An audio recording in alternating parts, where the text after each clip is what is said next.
Ladies and gentlemen, welcome back to the Sellik the Thunder podcast. I'm your host, Ryan Fitzsimons. Today, you'll notice on screen, there's only two of us. It's just the two of us today. We've been abandoned by everybody. Callum's heater's broke. McGinley's sleeping.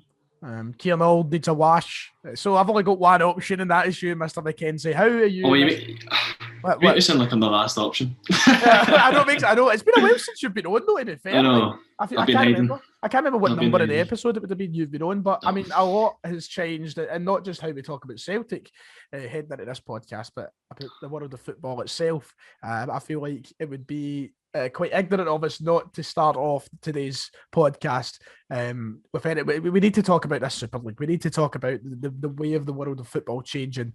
I had a rant yesterday on YouTube. I went for 10 minutes just shouting at the camera, giving my thoughts to this new idea, I say idea, it looks as though with every passing hour, it looks more and more likely it could happen. I done my 10-minute rant. So I've kind of spoke, I've gave my piece, and we'll talk about a lot of things since that video that came out in terms of player quotes, manager quotes from official representatives, even the Prime Minister. We'll talk about that as we go, but Callum, football is dying a death, isn't it, mate? Oh, it's sad to see, especially when you think of it's literally just these owners that are coming in, these American owners trying to Americanise the game essentially and turn it to like the NFL or the NBA where it's franchise football essentially, like Gary Neville put it. I'm not wearing a Lakers hat. Can't get relegated, basically can't get into it, and these founding members have this right. How are they not entitled, Ned Ryan? Well, I know exactly. We're the entitled Neds because we want a team to win. The entitlement of these top six teams down in England and of course these bigger clubs over in Europe is we've known this. So it's nothing new. It's not as if it's just it's happened now. You know, the steps have been in place for something like this to happen for a long time. But the fact that now we are seeing something come to fruition, letters of intent have been signed, and a new league is supposedly being set up. If you've got Florentino Perez coming out with all these quotes as well, the fact all of this is now happening is put into a wider context. The trouble that we find ourselves in as football fans. The fact that we've grown up, and us too, we all know this, we've grown up in working class families. We've grown up supporting a football team that was set up to help the poor and the needy. And now it feels like the game is just turning their back on the fans, doesn't it? Well, not the game in general, but it's these clubs anyway, and the owners, we all know we're in it for money, but it's just a simple middle finger to everybody. I know it's hard, especially for like me and you, we'd obviously Celtic's like our main team, but we followed Manchester United and Liverpool for so long. But even last night watching that Liverpool game, Man had scored, and I was just, Yep. You don't want them to win, though, didn't you? You don't. But you've got to remember, it's not it's not the fans, it's not the players, it's not the managers. It's these big wig owners that are, like Gary Neville said, cowards. Nobody's come out and said anything other than Florentino Perez, and he is speaking garbage, absolute garbage. Talking about football fans between the ages of 16 and 24. There's no football. What? Sorry. Give me a break. And then did you see his comment about football isn't as interesting to younger people? Maybe we have to shorten the length of the games. I don't. What is that? So is he seriously sitting down and threatening that football might be changed to half hour? I can honestly see them just doing something like an hour long, no half time or nothing. Just that. Imagine that was the state that the game got to. And I know a lot of people say people are scared of change and all the rest of it, but there is a fine line between changes and then a complete overhaul which destroys the game we know and love. It's there's nothing wrong with modernising the game. The game just can't stand still. Obviously there's going to be changes and there's now a Champions League format and stuff like that, but this is ludicrous. This is literally just greed, and they're talking about, this is done to save football. No, it's done to get these Real Madrid, Barcelona out of the trouble they've caused themselves by poorly running their clubs. It's nothing. But that's what I don't understand, right? So you've got Perez coming out and saying if football keeps going the way it's going, it will be dead by 2024, right? But how can he sit there and justify those comments when his club are still going to be bringing in significantly more sums of money than any other club who'll do just fine, by the way? Celtic Football Club will be fine in 2024. Oh, Christ. Somebody's going to clip that. We're going to go into liquidation or something. I don't know if fines or dad use. Financially, maybe, but what do we go on there? I don't know so much. Teams will survive all over Europe in 2024. Football is not going to die. Real Madrid and Barcelona are still going to pull in hundreds of millions, if not billions of dollars every single year with the Champions League, with the La Liga, with every other competition they play in, with television rights. Where is the game going in his eyes? Like, how is it going to die? Is there a justifiable comment that he's made to suggest that the game is going to die by 2024?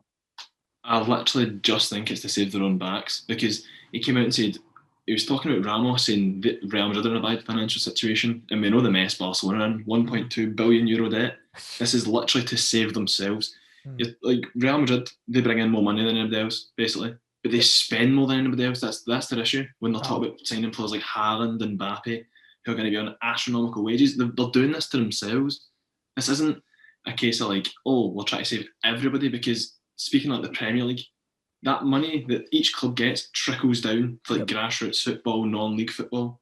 That's essentially going to be not taken away, but it's like a big chunk of it's going to be taken away, because you're taking away the attractiveness of the league to like Sky and BT, because you're taking away the big six. You're taking away those big games sort of things, you know what I mean? Last night, Neville and Carragher were absolutely fantastic, I thought, to tell you. It's always just speaking the truth. They weren't biting their tongue. I mean, they were even, they were going for their own employers. They were saying how they're hypocritical sitting there with the way that Sky have been dealing with the game the past few years. Of course, Sky are pretty responsible for the kind of saturation and the English game in particular. So they did acknowledge that, and I love that. But you listen to how passionate these guys are about it. They're just like us. They love football. Gary Neville's been a Manchester United fan for 41 years, and he's suddenly watched the club being torn away from him. The likes of Matt Busby, Alec Ferguson, and then over in Liverpool, Shankly. All these guys, all these working class guys who came from working in mines, coal mines, and all the rest of it, just to suddenly have the game ripped away from them, they would be spinning in their grave right now. If Jockstein was to hear about any of this, he would be spinning in his grave. Everything that you work for 150 years almost, right? Celtic have been around for 135 years, something like that. They were 135 years, close to 150 years, working so hard to do everything you do in that pyramid. And now put that in context to Manchester United, Liverpool, these big teams, Arsenal. Put it into these. They've been working for that just to leave it all behind at the drop of a hat. Where's the dignity? Where's the decency? And surely you've got to hope that now sense prevails. I've seen Jordan Henderson has called a meeting between all the Premier League captains. Pep Guardiola, whose quotes we'll come on to in a moment, he's came out and spoke. He's pissed all over it. Klopp, I was hoping would be a bit more vocal last night, but then again, his job's on the line. You can understand why he's a little kind of apprehensive as to making some more comment. But you see all these things happening now. You've got to hope that sense prevails, Cam.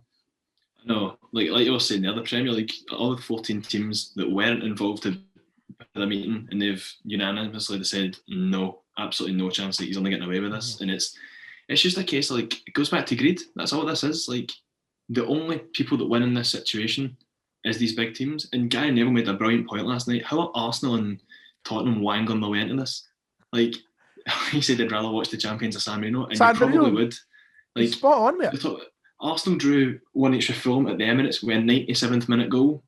Are you joking me? And they plan on playing Real Madrid every week. But at the end of the day, it's not that matters to these guys who are doing it. It's this Stan Kroenke, who has been obviously the owner of Arsenal for the best part of since the millennium. He won't give a toss about the fans, and this is where the harsh reality sets in.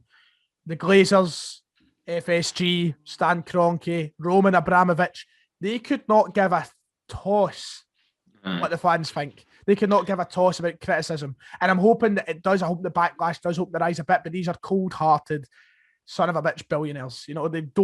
They don't give a shite.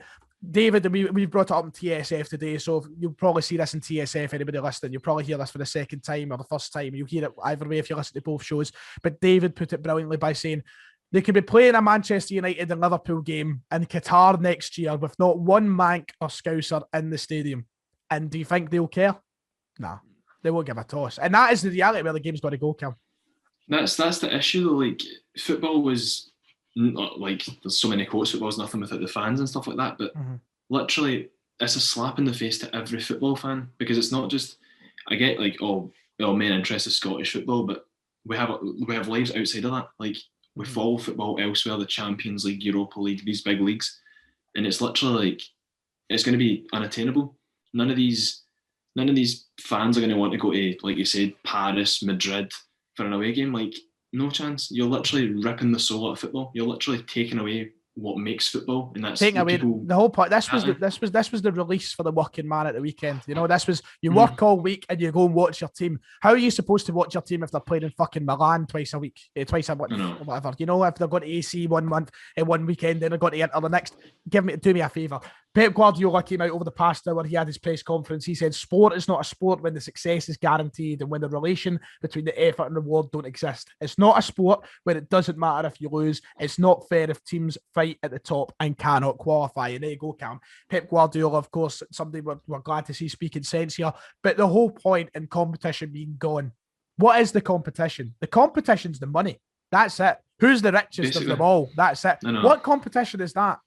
You know, the whole point is that we fight and we dream of lifting these Champions League trophies, these Premier League trophies, and it's been ripped away. Rio Ferdinand made a good point, and we were talking about this earlier, Ryan. Like, half the time when you watch the Premier League, there's a team that's gone 20 points away. Yep. So it's actually more interesting watching the bottom half of the table. Yep. And it's the same in all these other leagues when someone's flying away. Like, it eliminates competition completely. Like, it's ludicrous, to be honest, just ludicrous.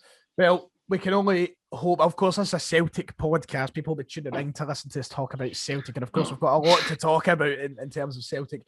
So we will move on to that. But look, we'll be touching on this both here and in TSF throughout the entire week.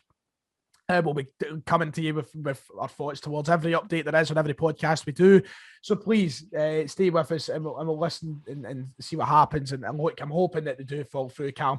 Do you have any hope that the backlash will prevail, the sense will prevail? Or do you think it is like that too far gone partner? You're hearing Perez come out with these things like, oh, things have been signed, there's no backing out now. Do you think, though, when you hear Boris Johnson speak, when you hear government officials speak, when you hear royalty speak, and you see the backlash and now Premier League captains and such standing up, do you think there can be a turnaround in what's going to happen? I think there could be, because realistically, when you think about it, when you've got all these players, all these managers talking out against this, see if this goes through, nobody's going to want to go and play for these teams unless you're obviously like most people are wanting money, but it's literally going to turn like the Chinese league. Somebody's going to go for some astronomical wage and gain nothing. They'll lose their career, well, not lose their career, but what do they have to gain? Yep. Win this. Can't play World Cup. Diddy Cup. You can't represent your national team, and you get players like Ronaldo, Messi, they've got like 1 or 2 more shots at it. They're not going to want to play in that. Yep. Well, spot on. But we'll cut, as I said, we will try our best to flutter in and out of talking about it and following it. I'm just hoping that sense does prevail. So let's move on to Celtic, and let's it just gets worse, doesn't it? It just gets fucking worse. You go from talking about one thing to another, and it just gets sadder and sadder and sadder. But Celtic lost once again in the derby this past weekend. Rangers 2, Celtic 0. Every chance of a trophy is now gone. There will be no silverware heading to Parkhead this season. Once again, Calma, a kind of annoying performance. I want to use the word gutless, but we certainly try. But we're not good enough. Every chance we have, not troubling Alan McGregor, missing open goals. You know, it just seems like we're dying for this season at the end. It was like we almost deliberately wanted to put ourselves out the cup. It was yesterday. No, yesterday, it was Sunday. What am I talking about? It's down to individuals. That's literally what it comes down to, individuals. We lost that game through individual errors. I get it wasn't a great collective team performance, but when you talk about Diego Laxalt, he made Nathan Patterson look like a prime Danny Alves. And don't get me wrong, he's a good player. And it's the same with Ryan Kent. See, for that first goal, I get Scott Brown maybe trying to get tight to him to stop the counter-attack foul maybe. But Ryan Kent is going to get you every single time in that situation. He's going to get you. It's literally, you've got Laxalt was a mess, get taken off at half-time. Kenny was a mess. The only player I thought got any sort of pass marks was David Turnbull. And I feel like it's like a broken record saying that. When you even get players like Callum McGregor, I get he's had a poor season, but Callum McGregor was extremely poor at the weekend. He looks finished, doesn't he? And it gets scarily more worrying for next season when you see things like that happen, along with players leaving. Kamara's gone, Frimpong left, players leaving the club that you didn't expect to leave. And then you've got players like McGregor, who I think that with the way he's been used over the last 3-4 years, right, there should have been a warning sign, all of this. You know how we always praise the whole, it's brilliant to see McGregor playing the most football in Europe. What a guy. What brilliant, absolutely outstanding, all that kind of nonsense, you know? But that should have really been a warning sign. Nobody should be playing that much football. I would not be shocked if someone like a Leicester came in for him and then he decided to go to a Leicester, because I feel like he has probably had his time at Celtic and he's worried of overstaying the welcome. I hope not, but it's so, you look at that team at the weekend, and as you said, Turnbull was the only one. The defence, once again, it's like we never learned, Cam. No, it's like the first goal. Your centre backs are ball watching. Your fullback he's let him beat him, and then as he's beat him, he then just looks. He looks at him. He doesn't even try and get back to him. He then looks at Ian and goes, "Oh, that's your man." Like, what are you doing? And then Kenny, he's scared to go ahead of Ryan Christie. It's Brown sitting playing Davis offside for the first one. And look, let me just throw something out here right now. We can't take anything away from Rangers. I know there'll be Rangers fans listening to hear our kind of our quarrels and our upset feelings, but at the end of the day, Rangers have not had to get out of first gear to play us this season. They've strolled us, and that's our own fault, but also because Rangers have been good in these games. We can't take that away from them. So let's just make that perfectly clear right now. It's not all about, but this is a Celtic podcast. We're talking about the downfall of Celtic here. We're talking about the problems at Celtic. Brown was once again appalling at the weekend. I thought he was coming back onto a game, but he looked so pedestrian. He looked like he was done, and it looks as though, as we know, he is away. He's got to Aberdeen, but it looks as though that he's accepted that fact. You just think to yourself, Callum, that in these games, when it's the last thing on the line, the last chance of winning silverware, and the fact that we have been, to an extent, the better team in these games recently, you'd think that there's a bit of desire there or something. You're 2-0 down at half time. What chance have you got? Like, at the start of the game, Ryan Christie, he won the ball, but he went through Barisic, and I thought, this is it. Like, they're going to get stuck right into them. And then next thing you know, it's, like you said, pedestrian. Like, it's just, it almost looks like we don't believe in ourselves to actually go and beat them. And then obviously, like, credit where credit's due, like, Rangers have beat us fair and square. Like, they've won because we've not actually made it very difficult for them at all. And like, even when your best players, Edward, it was. That's what I wanted to come on to next. Let's jump in there in a minute. Edward at the weekend. It looks as though he's through the towel, and I hate the whole, Edward doesn't look interested, Edward looks lazy. I've never believed in that. I've never bought it for a second. But as we now get closer and closer to the end of the season, when you see games of this magnitude and he does look the way he's looking, you've got to admit, he does look a bit done in, doesn't he? It looks as though he's finished with Celtic. That's the issue. Like, I get now every game we play is worth nothing. Like, the vast majority of the games we've played this season, because they've been however many points behind. But even in his situation, you think, let's try and put in a performance here to wow some sort of suitor. If there's scouts watching, whoever's watching, let's try and wow them and maybe get a better move. But it's painful. And then El Yunusi, 1 week, he looks like he's the best player we've got, and the next week, posted missing. It's like, what is the point? As we move on, I'm just about to welcome in the infamous Ryan McGinley has decided to be the third man, stepped in at the final hour, the 11th hour, to save the podcast. Now, it's been actually good, mate. Me and Cal are just having that right. Do you know what it feels like, Cal, when we're on shift together and we just talk absolute shite? That's what it just feels like. Don't get me started on work either. That was... I feel like I'm interrupting something here. No, we're in the middle. You've joined it at the right time. Ryan, sadness. We're talking about the derby at the weekend, of course, and we're talking about the performance of individuals on the park. El Yunusi is a player that you just brought up there. I feel bad in the sense, and I don't want to use any excuses. Once again, we lost. We were poor. We didn't take our chances. I want to come back to Edward in a moment, and I'll let you come in and speak on that in a moment. But El Yunusi for me was a victim of the fact that we couldn't play that system we wanted to at the weekend. We didn't have that width. Ali McCoy and Chris Sutton kept banging on about it at the weekend, the lack of width in the Celtic team. But there was a severe issue with how narrow we were.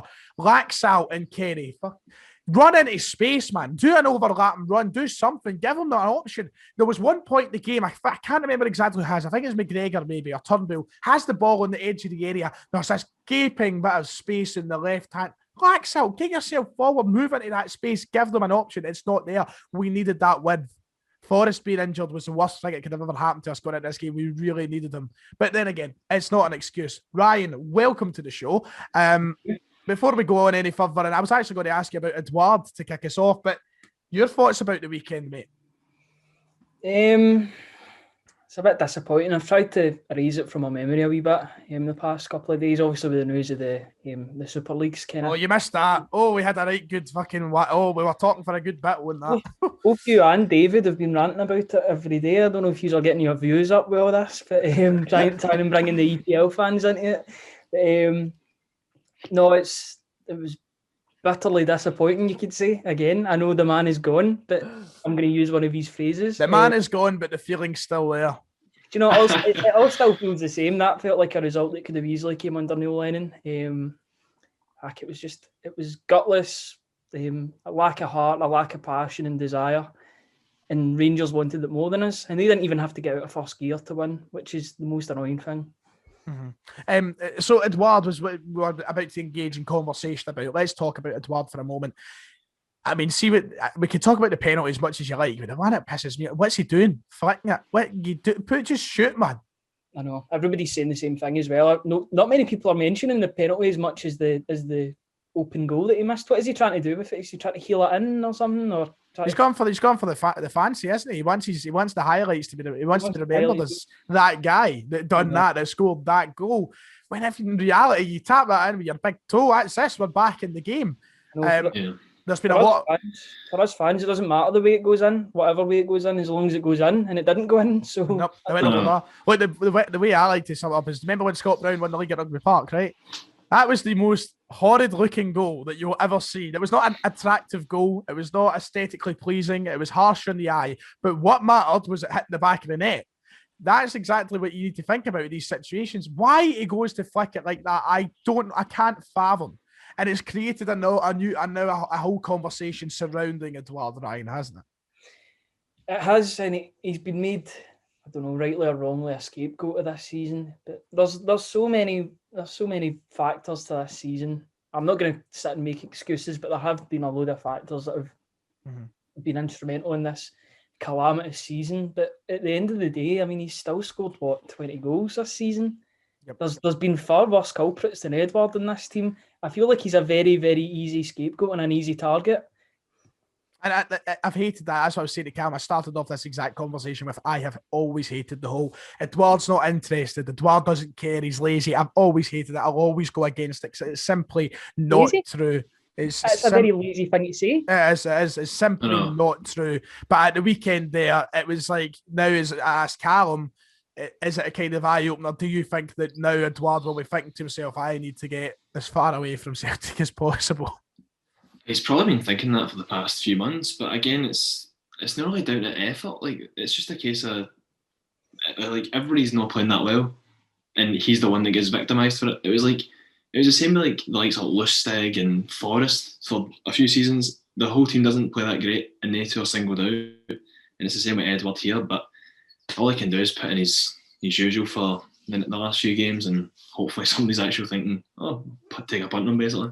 Ryan, let me flip that for you to be devil's advocate here. You know fine well what side I'm on and all the rest of it. I don't need to explain myself, but let me flip that for people who might be listening to this show and go, well, it's not that when you're making Lee Griffiths the victim and you're giving him all this nonsense and all the rest of it. How do you respond to that sort of thing? Because people now be saying, because it's Edouard, you're no gear, but when it's Griffiths, you jump right on it. Is there a reason that there's that difference in reaction to those players? You need to watch what you say with this. Because you could go in many different avenues when it comes to this. Maybe, I don't know, maybe because Griffiths is Scottish, you want to give him another chance, you want to get behind him or stuff, you want to bring in the whole attitude problem with Edouard. I feel like that's a lazy thing to say. And it's been labelled at a couple of players, like in Cham, I know he was labelled lazy as well, but that's just the way he plays. He played with that sort of... Pogba gets it down south as well. He gets called lazy. It happens with a lot of the French players. I've had this conversation before with Div, of course, one of the guys over the TSF team. We've spoke about this on a show before, and there was a conversation with the Glasgow Rocks basketball team, right? The Glasgow Rocks basketball team got a couple of French guys on trial or something like that.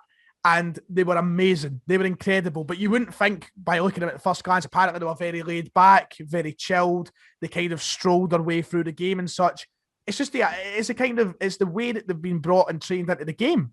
It's their style. It's like there's different styles in different countries, and you see it in Pogba, you see it in a lot of the French national team. They are a lot laid back. They don't do running about like a heedless chicken. They don't do things like that. They're very finessed. You know, they're very polished up in their game technically. Eduardo streaks beyond anybody we've got in this club. Just because he hasn't run around like a headless chicken, I feel like it's unfair to brandish him as lazy. He streaks ahead of anyone in this league. He's the best striker in the league. This season doesn't change that. I mean, although he is still the top goal scorer, everyone knows he's the best striker in the league. Mm-hmm. He's just an easy target just now because he's not putting in the best performances. He wasn't great at all on Sunday, but he was one of a few players that weren't great on Sunday. It always seems to be him that gets the sort of scapegoat treatment. But the thing is, the main thing that I was going to say, Edouard's been available all this season. Like, any of the time that he's been out of the team was due to COVID or an injury or a knock. Other players haven't been available through their own faults. So I think it's you need to be careful with what you say with players like this. Yep, you do. Callum, you got any thoughts on Edouard before we move on to the consequences of the Derby loss?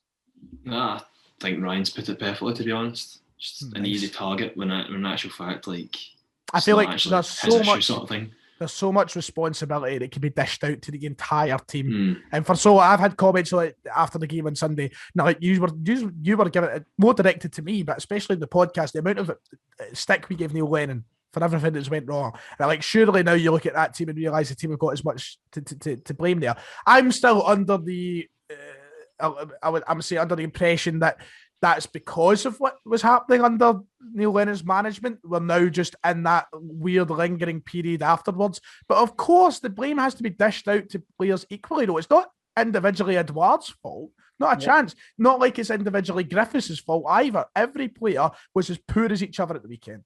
I think Turnbull's the only one for me who could perhaps escape that. And that has been the story a lot of times this season. So, yeah, it's certainly a dodgy one to have a conversation around. Let's talk about the consequences of the Derby game. We've still got one more of these derbies to play, and I cannot be bothered with it in the slightest. But Callum, we're off the back of yet another embarrassment in the Derby. We have not beaten Rangers since the League Cup final in 2019. We are coming up. Yeah, but if we don't win this next game, it will be close to 2 years.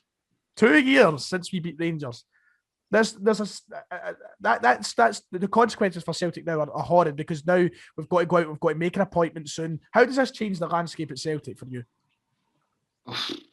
Honestly, I don't know. Like, I heard them saying during the game, like, that was the first goal we hadn't scored a goal against Rangers at Ibrox since like September 2019 or something like that. I was absolutely flabbergasted, because in actual fact, like, I get obviously the last few times we've arguably been the better team or whatever, but right now it's just a case of you want to stick your head in the sand and just wait till it's all over, sort of thing.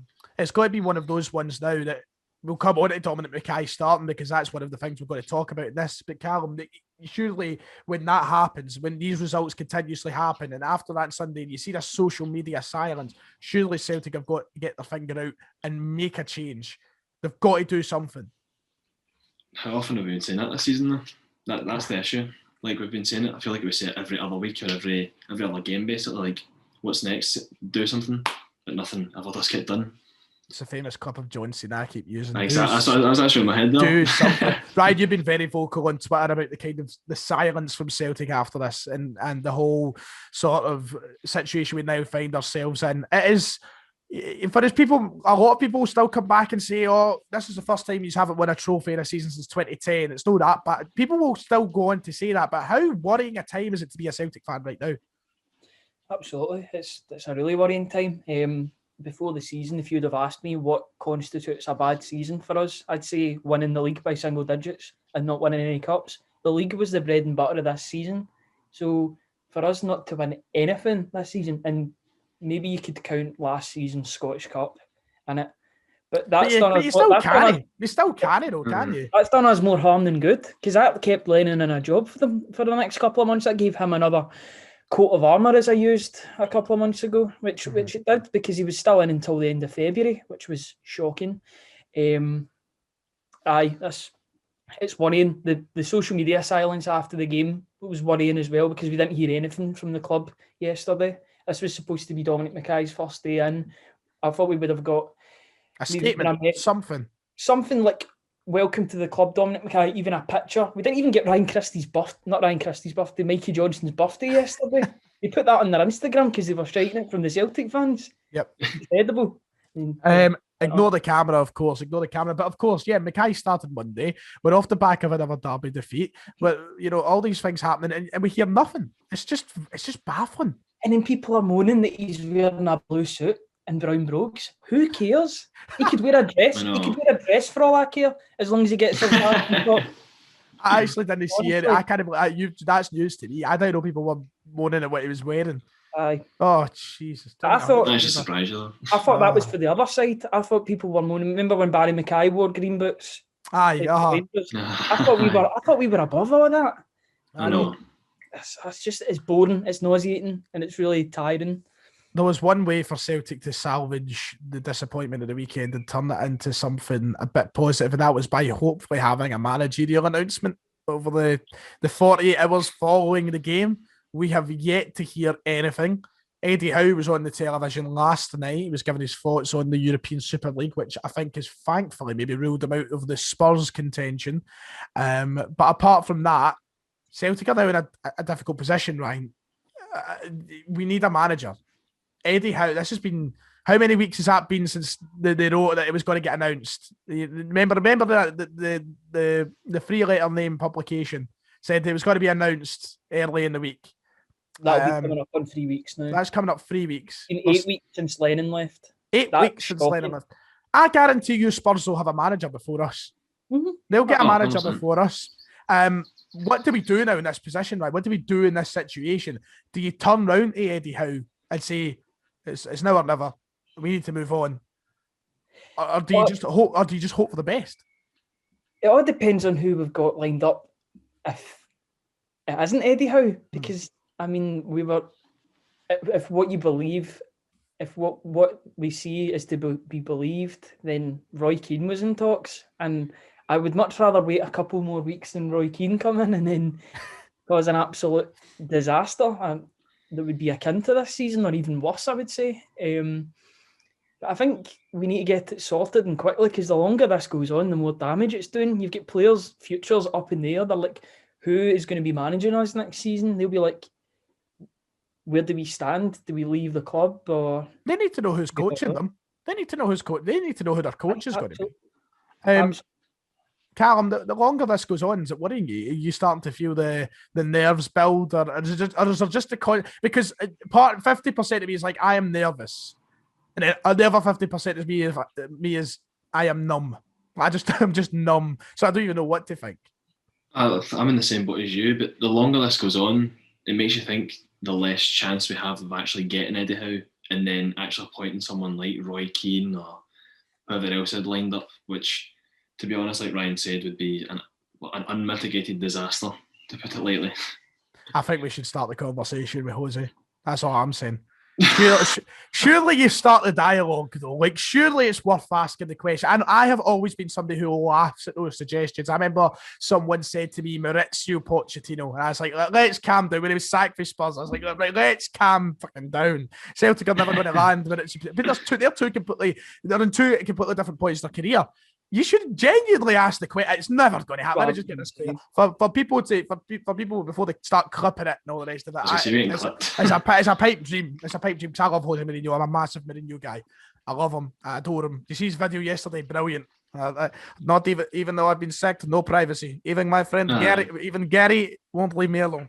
I love him. I love Mourinho so much. It's never going to happen. But surely to Christ, it's worth keeping a wee bell and going like, no, okay. And then putting the phone down.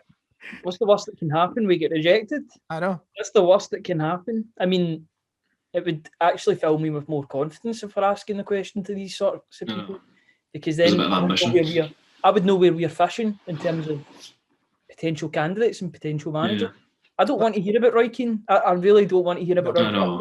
Football Insider stuff saying that he's back in. I don't want to hear that. My days are already getting ruined with Celtics. I don't want more ruin in my life. A lot of people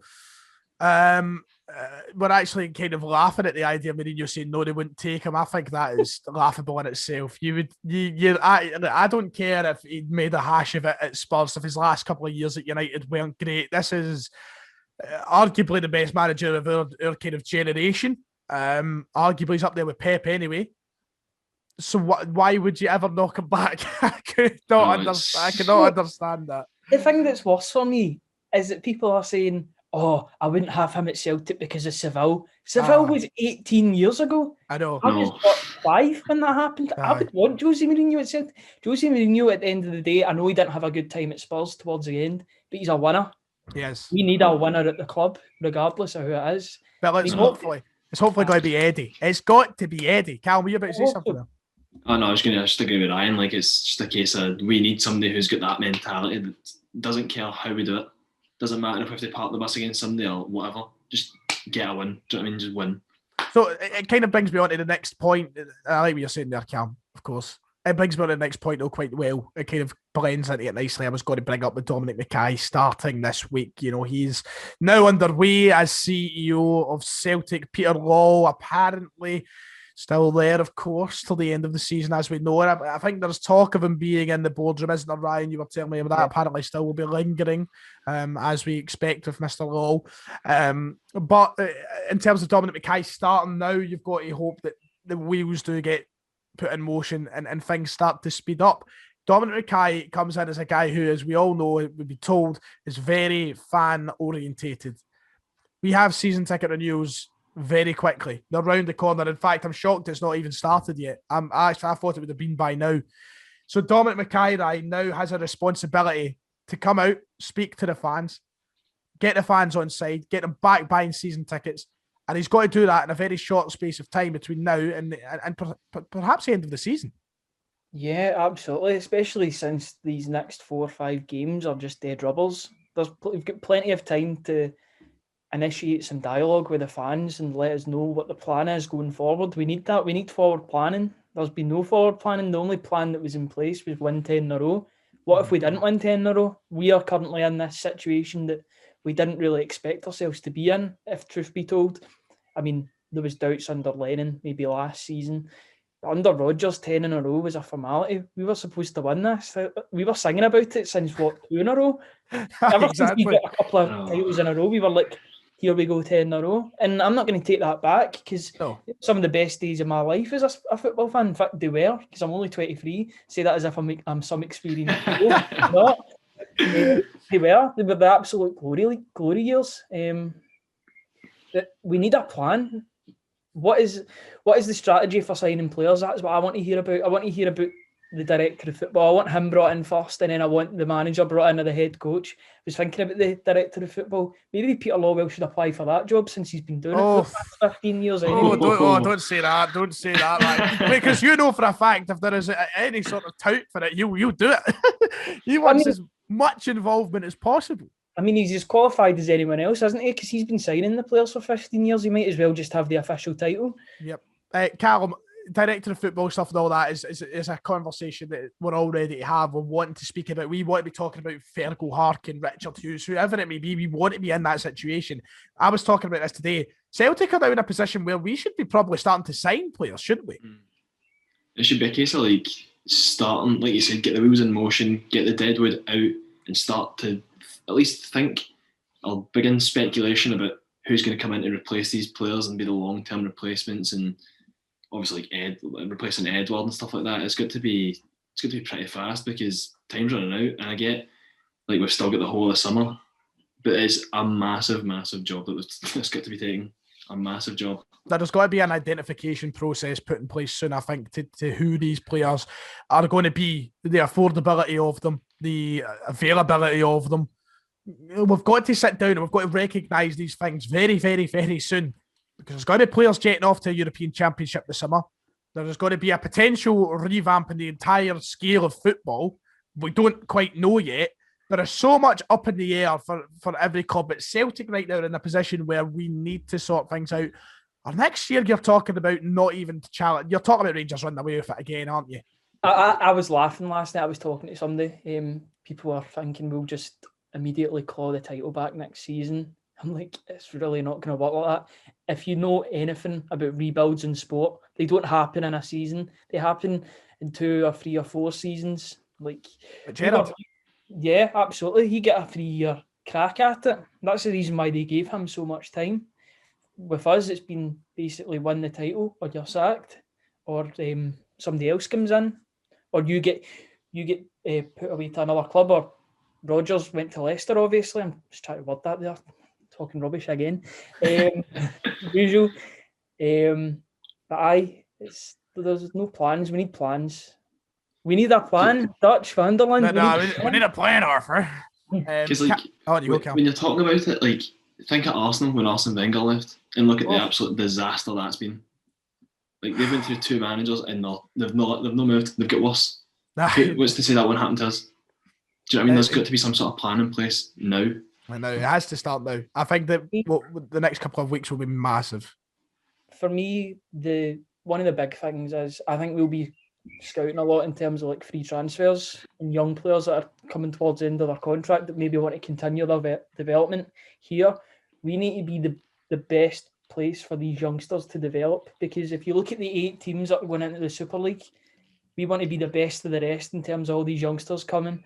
Because you want to be aspiring to be like Bayern Munich and Borussia Dortmund. I know they're in a different league to us in terms of spending and development and that, but we could still develop good players. We could still be an attractive place for young players to go. So we need to put ourselves out there. We need to stick to a model. We can't just sign like 18-year-olds, 19, 20-year-olds like Dembele, and then all of a sudden a couple of seasons later we sign Shane Duffy just to get the 10 over the line. Yeah. We need to keep to a plan and stick with it. Well, very nicely said. We'll definitely touch on this as the director of football announcements hopefully made, the managerial announcement or the head coach announcement is hopefully made. And as soon as Dominic Mackay really gets something said, I'm stunned that we've not had a statement. I'm honestly shocked. I thought that Celtic would have published something that would be an indication as to what to expect from Dominic Mackay and his opening address to the fans, if you like. I know that he's technically already done that with the original announcement, but he's now in the job. He's started. This is his life now. And we, the supporters, deserve to hear these things. But we'll wait and see. I just want change, man. I just want something good to talk about. The good old days back. I've got one last talking point to go on about before we move on to the Twitter questions and your history quiz. Also, do you know what I just thought about? This might be potentially the last ever version of this podcast on Zoom. Restrictions lifted on Monday, April 26th. We might be literally off Zoom next week. Granted, I don't know when we're going to get the studio that I'm looking for. We might be doing it in the TSF studio that we've got just now. But, we're making good strides. At least there's something to be positive about, just as they kill everything else. People might think on these Zoom calls, they'll realise that I'm not once we get to the actual real life. See, because you've obviously told me that you're shorter than me, so I'm wondering if I'm just going to open the door and have Yoda standing in front of me. Right? Oh, that's harsh. That is harsh. Okay. Okay, I'm sorry, Ryan. I'm sorry. Let's green gun. Let's talk about the last thing that we need to speak about, and that's tomorrow night's game against Aberdeen. I mean, honestly, these last 4 games, I mean, what are they? Like, the good thing is Kennedy's came out and said that there's going to be rotation, there's going to be change. We're going to be trying something else. Callum, that's news I think we all welcome. We want what you're hoping when he says that. You're not hoping for 1 or 2 like Brown out, Sorrow in. You're hoping for Barkas. You're hoping for Sorrow. You're hoping for maybe even like Montgomery. You're hoping for like maybe even I would get Ralston in there, to be honest, just because Kenny's gone back to Everton. You're hoping for a Yeti. You're hoping for all these guys to get chances, aren't you? I don't know how many of them you'd agree with, but it's good that we might be getting a change in that lineup. There you go, Cal. Anytime, son. No, but like, it was cutting it for me. I was you're talking 8-bit for me. Oh, no, it's like we were saying that a couple of months ago. Like, why not give like younger players a go? Because what have you got to lose? Especially now, like Rangers have won the league, and like, what do these games actually mean? They don't actually mean anything. It's just a case of you've got to play them. That's literally this is at this point. But I'd just been throwing absolutely everything at it. All the younger players like Dembele and stuff, just give them a go and see what happens. Ryan, it's exciting to an extent. even though these games mean absolutely nothing. And I feel like no supporters can even be bothered with them. That's the worst part. But there's a real encouragement with the prospect of changes like that, though. Yes, I suppose it does make it a wee bit more interesting, but like I'm at the real bottom of the barrel here. Like I'm scraping the barrel for reasons to get me watching this game. I'll tell you something. I am not paying $12.99 to Red. Oh no! No! I will be. I've already tied my colours to the mast. I'm TSC. I feel bad because we were talking about this on TSF today. I said, there's no chance I'm paying for that game. It's like your mate David's like, well, so you're just completely disregarding the good of the game. We're talking about saving football, and then Aberdeen, you're not giving them £12. I'm like, fucking no wonder. We're paying for Brown's contract next season. I know.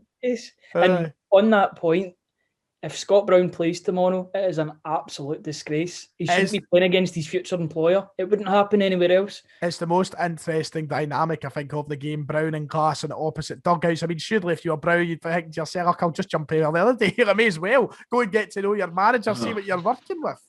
What we going to learn by playing Brown in this game? Nothing. It's more that Aberdeen would learn anything out of Brown if he was to play that game, because he's going to be there next season. We've got to play Sorrow regardless. I mean, he's going to be there next season, or even someone in their place. I don't even know if we've got any other holding midfielders. I know we don't have another right midfielder. Obviously, Forrest is out, so we need to play Christie again. Ooh, excited about that again. You reek of enthusiasm, Ryan. I'm like that Slaven Bilic clip at the Euros. I just don't care. So let's just talk about the game in general. Callum, I take it you're expecting more of the same. I don't expect much excitement. I expect a very flattish performance. I feel like, especially with it being so quick fire after the derby, there isn't a lot of room for, I suppose for the young players coming in, there could be, but I just don't know. I just feel like it's going to be flat. Aberdeen are going to want to get a good result. Stephen Glass managed to get 2 goals, which is a shocker for Aberdeen nowadays. So once again, a flat performance is all I can see right now. It's like written in the stars, and obviously I don't want that, but I just don't see anything pointing towards another 6-0 like we got against Livingston. I feel like the only way you'll find that, the only way we're going to figure out how that game's going to go is when you've seen the team lineup. Then I might get excited when it might chuck in a few younger players, but right now I'm just like, I'm honestly not that bothered. It's just a case of he's goal and just probably have something in the background, just do something else, because I'm really not that fussed at all. It's just going to be a sad game to watch. I just can't stop thinking about how depressed I'll be watching. I'm doing the watch along, of course, the channel. I don't even know why. The only excitement I'll get out of the starting lineup is if they put them in the right order. That is literally I know. I could be excited, because, well, to be fair though, with the whole rearranging of the order, I don't even think the social media team know what way we play sometimes. They might as well have as much clue as we do. It's madness how much we need Forrest back in that team. It's just, I can't believe it. It's crazy. Why are we so reliant on one player? I know. It's ridiculous. Why? And he's 29, 30 years old. Why do we not have another right midfielder at the club? Why do we have to play an attacking midfielder instead? Because we're fucking stupid. Contingency. No forward planning. There is no forward planning at the club. And that needs to change. Mm-hmm. Big time. We'll do it with me as well. Yeah, we'll get a bash. Score predictions. What we're thinking. No. You actually have not. I didn't think that my levels of excitement to watch this game could go any further south, and then you've just went no. Right. I'll just say 2-1 Celtic for the sake of it, because I don't want us to be dropping any more points. But at the same time, what does it matter? I'm going to go 1-0 Celtic. What? You're just as bad as me. Well, at least I've predicted a goal. At least there's going to be a goal. Ryan's predicted a goal for both sides. Like that was Stephen Glass's flying. Right, we'll fire through the Twitter questions before we move on to the big quiz finale. I've been loving the quizzes recently. Big shout out to everybody, by the way, who took part in the phone in last week. It was fantastic, Ryan. Great fun, wasn't it? It was brilliant. You could play your best Hugh Keevins impression. You were loving it. It was great to bring so many different sectors of the Celtic podcast stratosphere. It was almost a sort of Avengers-like crossover. I know, because we had like Spunk phone on, followed by Tony, and then we had Big Dom on at the end as well. There's just so many personalities that really light up this game. It makes support Celtic easy. What are you saying? We definitely need to do it again. Yep. Maybe like an end of season one. Oh, aye. Just get it all off your chest. Yeah. The tears. I just people phone up greeting. I'm like Ariana Grande. I've got no tears left to cry at all this season. Oh. Well done, Call me. Well done. Call me. Oh, God almighty. Right, let's move on before it goes further south. Daniel Guilfoyle says, should we incorporate more youth for the rest of the season? We have second wrapped up, so it's time to give Carabocco, Montgomery, and everyone's favourite pop star, Armstrong Okoflex, extra playing time. Callum, you were taking a back there with that. I seen it on Twitter and I was like, nah, this cannot be true. This literally cannot be true. Wait, what is it? Have I missed something? Apparently he'll bring out a song. He's released a single. No, he's not. That's what I mean. I was like, you are joking me? No. I swear to God, Ryan. No. I think his actual artist name is Armstrong Flex too. What? I thought the Super League was killing football. Fuck's sake. I'm leaving. Let's move on. I wonder if he's talking about how people would be paying when they're older. I wasn't going to mention it, Cam. We're all trying to Celtic. With Eddie Howe allegedly stalling, should we bin him for a target that's genuinely interested in the job at Celtic? Graham Bell asks. Ryan. Yes, bring in Derek McInnes. I've had a couple of people. I've seen a couple of rumours. Well, not rumours, but people taking the piss saying, "Oh, Derek McInnes has been at Celtic Park a couple of times." I'm like, maybe he's been doing punditry. I don't know. He's not here for the job. He's not here for the job. Seriously, if it takes another couple of weeks for Eddie Howe, then that's fine. He's worth the wait. But any longer than that, and we're kind of in murky waters regarding the future. Or what we're going to be doing in the summer, because our qualifier starting like 90 days. So we need to get a move on. Callum, do you think that we should just wait a little bit longer? Personally, I would, because you're going for your top target and the candidate you feel is best. Whereas if you rush into a decision, like giving someone the job in the showers, you end up in this situation, an absolute disaster. So, like Ryan said, a couple of weeks. Anything longer than that, we'll shoot ourselves in the foot. Yep.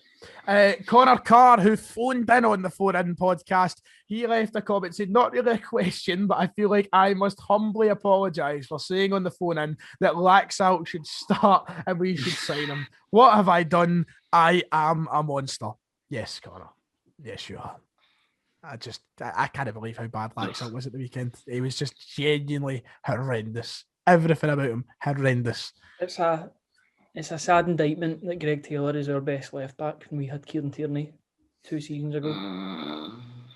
Look at the pain in Callum's voice there. It's the downsizing. The downsizing at the club is absolutely incredible. The lack of ambition, ridiculous. No, a very severe lack of ambition. Cammy has asked, and I don't think this question will apply to us ever, but he's asked anyway. Cammy366 has asked, would you still support Celtic if the Super League came calling? No. I'd start supporting St. Rocks, you know that? I'd take nothing to do with it. I would be ashamed. I'd be absolutely ashamed. See, at that point, man, I'd be away to I'd put myself in Guantanamo Bay or something like that. I was about to say Aston Villa. That's Aston Villa. I'd go support Chelsea Juniors. Chelsea here, they're changing their name. They're not Chelsea Juniors anymore. Chelsea Seniors? Glasgow United. I'm not going to support them. That's one thing that Glasgow will never be. United. Ryan, you have a face stood there saying, I'd support them in the Super League. I feel like you're going to say that. I for one welcome our overlords. I'm on fire, man. I've got half an hour, man. I've had half an hour, man. I mean, you'll bring them all it's out. The monster, that's what it is. Aye.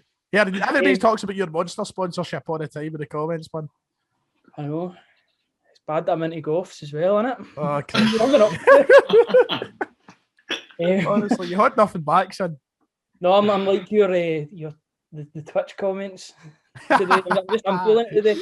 No, I'd find it difficult to stop supporting Celtic because it kind of is like my biggest hobby in life.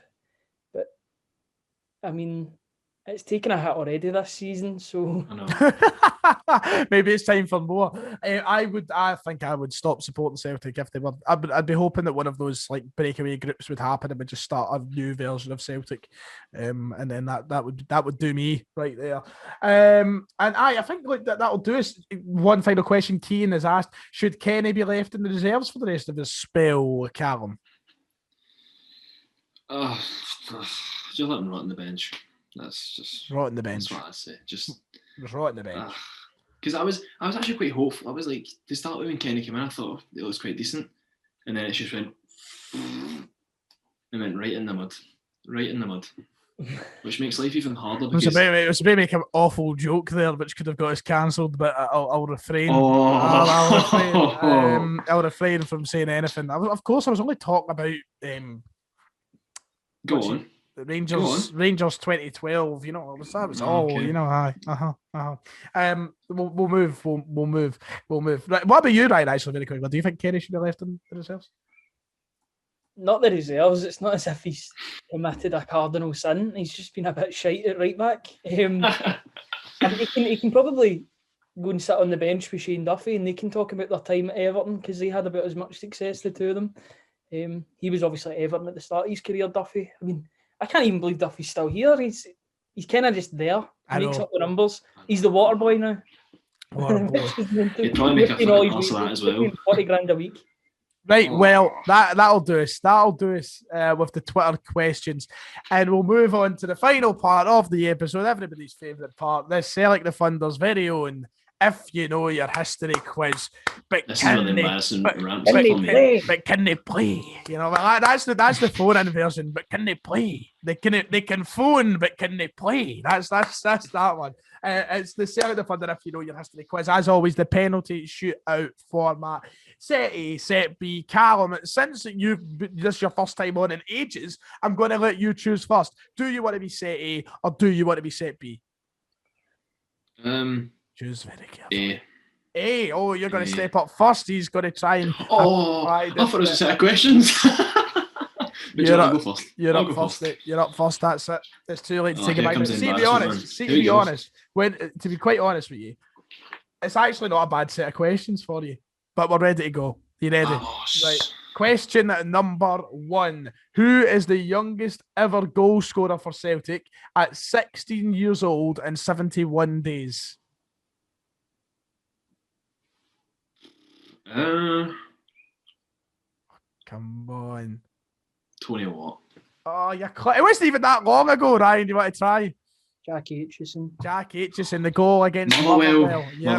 Motherwell 7-0. His first ever touch of the ball for Celtic. They gave us the win. Touch as well. I think it was his last touch. Jack Aitchison is the correct answer. Right, to take the lead here after what was a slow start from Callum. Only one Celtic player has played every league game this season. Can you name him? Every league game? So all 34 league games played to this point.